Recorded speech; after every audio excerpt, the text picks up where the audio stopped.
Yo, this your boy MC12, one half of Mike Check Monday checking in. Getting ready to give you my personal review of the D.A.M.N tour stop in Houston, Texas. So check it out. Y'all already know I was waiting for this tour like a mug. The tour didn't come to Louisiana this time around. So I went to the closest one, which was in Houston. Good drive, love Houston. This is actually my fourth time seeing Kendrick in person. First time I saw him was at the Varsity Theater right before Good Kid, Mad City, and then I saw him open up on the Yeezus tour twice, because we went to the New Orleans date and actually went to the Houston date on that one. So we had the VIP experience because the tickets sold out for the concert like literally in 1 minute. So I almost didn't go. And it was going sky high rocket prices, so I wasn't gonna worry about it. Then I remember Live Nation had something called VIP Nation. That's the touring company that Kendrick Lamar signed to. Jay-Z actually did the multi-million-dollar extension with him as well. So when you go on VIP Nation, they have where it's set up where you can do the VIP packages, and the prices wasn't that much of a difference to sit close where the high scalp prices that's on Seat Ticket or Seat Geek or wherever you go get your third party tickets from. So I said it made more sense to go ahead and get the VIP tickets versus just go ahead and getting the regular tickets for a higher price anyway. So I got the package where you was able to meet Kendrick, and it was dope. He was real cool, real down to earth. The wait to meet Kendrick Lamar before the concert was really long, but that was that wasn't his fault, and it was part of the game.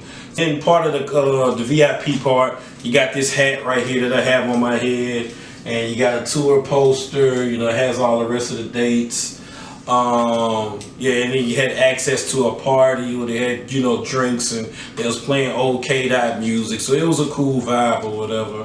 He performed Broccoli, and then he performed Cha Cha and a couple of album hits, and then the current Houston hero, Young LaFlame, came down, and that's why I'm like, oh shit, because Travis Scott, that's my dog. I was real excited. That was another plus. That was going to be, to me, have a difference on the rest, because Travis Scott, his hometown, so he about to bring all the stops, and he performed one that really stuck out of my head. I'm gonna show you a little video of it too.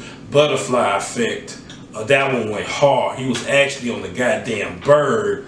Like how his album is called Birds in the Trap. Saint McKnight. They in Houston. They about to tear it down. They gonna perform Goosebumps maybe when Kendrick said come on. So either way, Travis Scott did his thing, and it was Chris Paul Day, because a couple of days ago Chris Paul had made it official that he was coming to the Houston Rockets, and Chris Paul was like right by the stage, because we was sitting on the fourth row.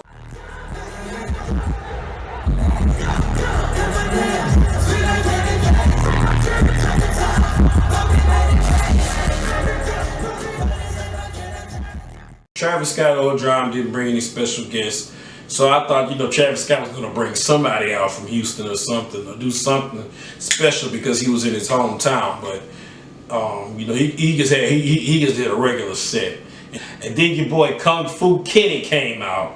I mean, it just came out the blue, because they had put the the little napkin, what I'm talking about, that big ass napkin to hide the stage so you can't see all the secrets that's about to be performed. So we just sitting there, then just boom, he just started off, and I mean, Kendrick had on like this aesthetic, like workout outfit looking kind of, but come to find out it played into the kung fu part, because they had like a real kung fu master out there, and they was going back and forth and like really kicking on like and shit like that. And they had an actual movie playing, and it was like a real 70s silent, throwback. So that was real dope that he was able to incorporate that. And for the songs, Kendrick was running. He actually went back to some of his old stuff too, though, and he went back to actually he performed King Kunta from To Pimp a Butterfly. And you know, he had did an interview and he said that he wasn't going to perform those songs from To Pimp a Butterfly no more, because he had like the Kendrick, the Wesley's Theory tour. It was like a little small intimate tour that had maybe 10 dates or whatever. And I think he performed a lot of To Pimp a Butterfly, and he said To Pimp a Butterfly was like, you know, like a capsule moment, so he wouldn't even really be performing that no more. So I was really shocked to see him even perform, you know, any song. So he performed King Kunta, and I, you know, just loved the fact that he was like, you know, I could dig rapping, but a rapper with a ghostwriter, what the fuck happened? So that was dope. You know, I love those subliminal shots. Started off with DNA, and you know, that was the real energy bringer. I got, boom, 5 words and shit. He went in on the Mask Off remix.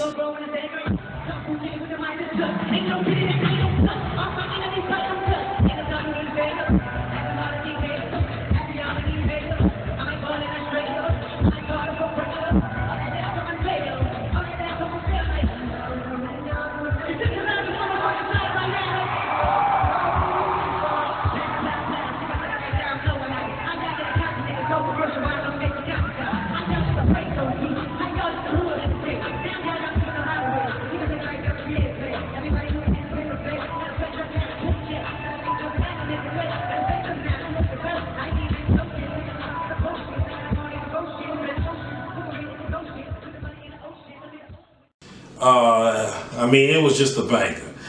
And, you know, then he performed Humble, and that's how he closed the show out or whatever. And then, you know, everybody was Kendrick. And then he came out, and I was getting ready to leave out too because traffic was so bad. And he performed, you know, for the encore song, Feel. And Feel personally is like I think one of my favorite tracks on the album. Is one of the most heartfelt. You know, he's like, you know, ain't nobody praying for me. And that was an interlude between a lot of the songs too. That same voice was saying.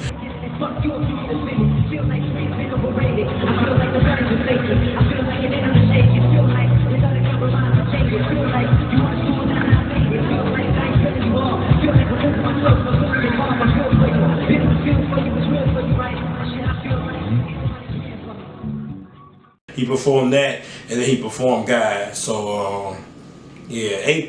But he never performed Goosebumps with Travis Scott. That's the only thing that didn't make it a perfect concert. Kendrick graduated from the opening act to Kanye, from Kanye to, you know, 3 platinum albums. I even believe Untitled, Unmastered went gold.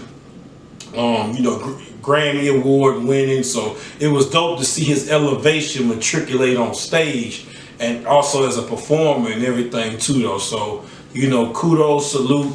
I mean, you're still doing your thing. You know, I was glad to come out there and support the show. Let me know what y'all think about the show. You know, this was the 3rd date, so if anybody else went to any other dates, y'all comment below. Tell me y'all experience at the show.